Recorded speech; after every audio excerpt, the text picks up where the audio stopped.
Two Sides, The Carry-On Circle. Chapter 4. The Calm Before the Storm. Hallie rolled over to the empty side of the bed. She rubbed her eyes to get a better perception of the sounds around her. The dark sky was still present through the curtains, but dawn approached quickly. Hallie cautiously opened the front door. She gasped, "Maria, you scared the bejesus out of me. What are you doing here?" "I'm coming to say goodbye," Hallie replied with a puzzled look. "I think this is the calm before the storm, and God is telling me I need to leave now. I can't believe I'm 30 and starting my life over, and I feel bad this little one will grow up to never know his father, but I would rather welcome somebody new and than have him be raised by an active addict." Hallie's jaw fell open. "You can't tell anyone I'm leaving though. I also recommend getting out yourself so you don't get caught up in anything, at least while you still can." "Where are you going to go?" "The women's shelter, at least until I can get back on my feet. My own feet, and not having to support everybody else's because I thought we were family. You can't tell anybody you saw me or where I'm going. It can be life-threatening if you do." Hallie nodded and went in for a hug. "I'll miss you and I wish you the best."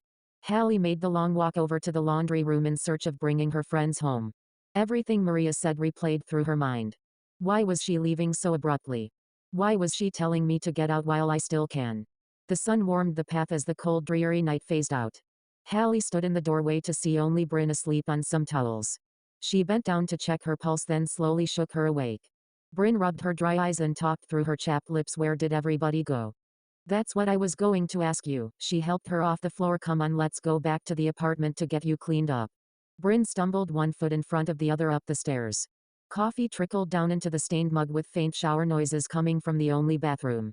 Hallie slid one mug over to Bryn as she joined her at the counter. She shook the water off her short hair. "Ah, this is good. I feel much better. I got into a competition with Zed claiming I could outsmoke him. That was a mistake." Hallie rolled her eyes. "Bryn, sweetie, smoking weed is their profession." Bryn giggled. "I know, but I thought I could do it. I faintly remember them saying they were heading out to somebody's house, but I was long gone before then." Hallie sipped from her mug. "I think we should all be staying together. Something is going on right now and I'm not sure what to do." "What do you mean?" "Well, this morning Maria came to say goodbye. I couldn't really understand what she was saying, but she was saying I should leave before shit hits the fan." Bryn pondered. "I don't understand. Now that everyone has disappeared too, I'm thinking maybe she told them the same thing too." Just then, the door swung open and a strong stench of marijuana wafted in. Zay and Zed marched in behind the smell. Hallie jumped up. "Where the hell have you guys been?" "Relax, girl, we were over at one of our homies' houses," Zed replied. "And you just left Bryn in the laundry room?" Hallie, believe us, she was not moving. "We were going to take her, but she was damn near lifeless when we were heading out," Zay added. "How responsible. We are family and we can't be split up, so if one person goes then we are all going." The two exchanged looks. "What's she going on about?" Zay said. Zed shrugged. "I on no, man. It's always something." "Wait, you mean Maria didn't talk to you?" The two shook their heads. Hallie was just about to open her mouth, but immediately after the landline rang. Zay motioned for her to answer it. "Hello, this is a prepaid call from Los Campos Detention Center from Caden Cross. If you would like to accept, press or say 5. Hallie froze, holding the phone up to her ear. Her heart raced as she confirmed the number. "By confirming you consent to being monitored and recorded." "Hello, who is there?" Caden said frantically. She sighed. "Caden, what did you do?" "Oh good, Hallie. Okay, they are keeping me in here for the weekend, but I think I can get out on bail Monday if I can come up with the money. I don't have a lot of time to chat, but you gotta help me." "How much is bail?" 1,000. "It's small, but I got the money in my stash at the house." "Yeah, I'll see what I can do," she mumbled. "Okay, thank you. I only have 30 more seconds left to talk, so I'll keep you updated. Don't let me down, Hallie." She left the phone to her ear for a moment, listening to the disconnected line. Slowly putting the phone back on the wall, she looked at everyone one by one. "What about Maria?" Zay asked. "No, wait, who was that?" Zed asked too. "Well, that was Caden, calling from jail." You could hear a pin drop. "What did he do?" Zay responded. "He didn't have time to say, but he said he needs bail money before the weekend is over." "Bruh, actually, the jail is all the way in the very north of Los Campos. It'll take like an hour to get there," Zay stated. "He said he has the money. Now we just gotta find a way to give it to him," Hallie said. "Well, none of us drive, legally, so we will have to rely on Maria to go for us," Zed replied. "Yeah, about that." "What?" "Maria has left with the baby. She was telling me I should get out before it's too late too." "Well, did she say her reasoning?" Zay said. No, but now that I think about it, last night I ran into Antonio and he made me swear to deny I ever saw him. I thought the whole reason we had to leave was because him and Tricky were staying here. I never saw Tricky and as far as I know he was never here. Zay sat down on the couch, so let me get this straight. Maria is gone, Antonio is in hiding, and Tricky is nowhere to be found. The way it sounds to me is that our ringleaders are on the run and left us to take the blame. Like we are already one down. Oh hell no. What happened to loyalty in our blood? I'm certainly not taking the fall for someone who is trying to plant us in the line of blame, Zed shouted. Are you saying we run too? We aren't wanted though, Hallie voiced. Wait, Caden is in jail. Oh my god, Bryn, keep up, Zed stated. Zay continued, at this point I don't even know if we can trust who's left in the Mendoza family. What about Marcos, Hallie suggested. Zay laughed. I think he's a spy in my opinion, but you seem to have a good foundation with him. I say we pay a little visit over to the Mendoza apartment and play dumb to see what they know. The group noted at Hallie's response. Meanwhile at the Mendoza residence. Oh, Marcos gasped as he looked out the window. What, Gabriel exclaimed. Okay, maybe I'm just being paranoid, but two all blacked out big SUVs just pulled into the parking lot and they're all decked out in bulletproof vests and I can see the sun reflecting off their badges. No, how do they know we were here? Gabriel panicked and reached for his pill bottle. We don't know if they are here for us or not. We act casual and say we don't know anything. Someone had to have ratted us out that we were here because nobody knew about us besides the immediate carry-on circle.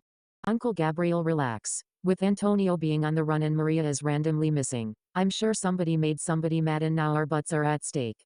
We aren't going to let that happen though, because we haven't done anything besides protect our family.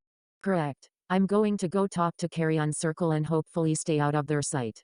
Marcos, wait, Gabriel called out to him as he opened the front door. Don't be afraid to throw anyone in their path to distract them from us. Marcos nodded and made his way down the stairs. He weaved in and out of the hidden walkways and stayed out of plain sight. Gabriel watched from the window as they surrounded a blacked-out truck with no plates.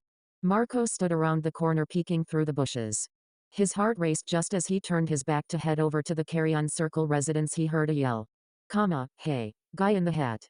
Oh god, how did they even see me? Marcos thought to himself. His heart raced as they approached closer. Hey man, we just got a couple questions for anyone we see walking the streets. He extended a handshake, then showed his badge. My name is Dewey and this is my sister Grace. We are bounty hunters and we have reason to believe a fugitive is hiding out here. Marcos didn't say anything and slightly nodded. Grace handed him a wanted poster. Do you recognize this man? Marcos' eyes widened. He had to shake his head. His voice was quaky but he muttered, nope, never seen him around here. Do you know whose blacked out tint vehicle with no plates belongs to out in the lot? Grace asked. Just as Marcos thought he was in the clear, he felt his heart drop again. Yes, that's my truck. Is there an issue? Well, not yet anyways. We have reason to believe the fugitive drives cars with your same description and switches them out with family members.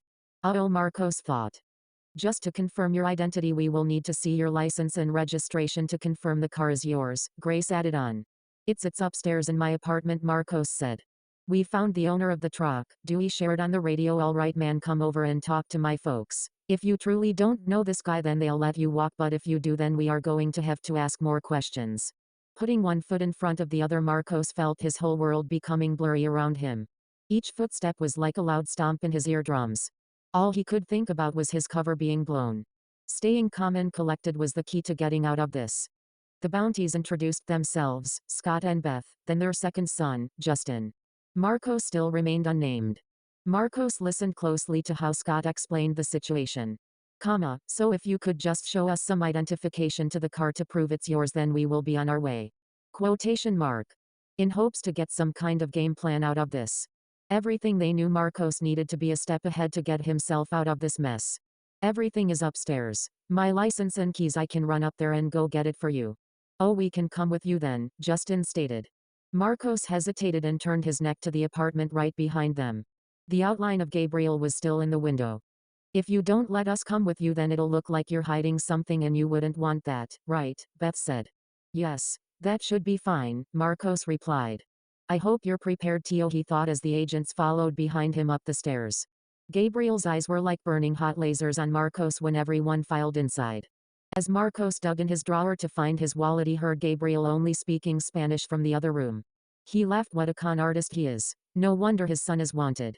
Entering the living room again, Marcos handed his wallet over to Beth just to notice Grace looking at the photos. Who are all the people in these photos because none of them really look like you, she asked. Those are my Tio's kids, so my cousins. Marcos bit his nails as Beth slowly pulled his ID out of his wallet. Marcos Mendoza, Beth exclaimed.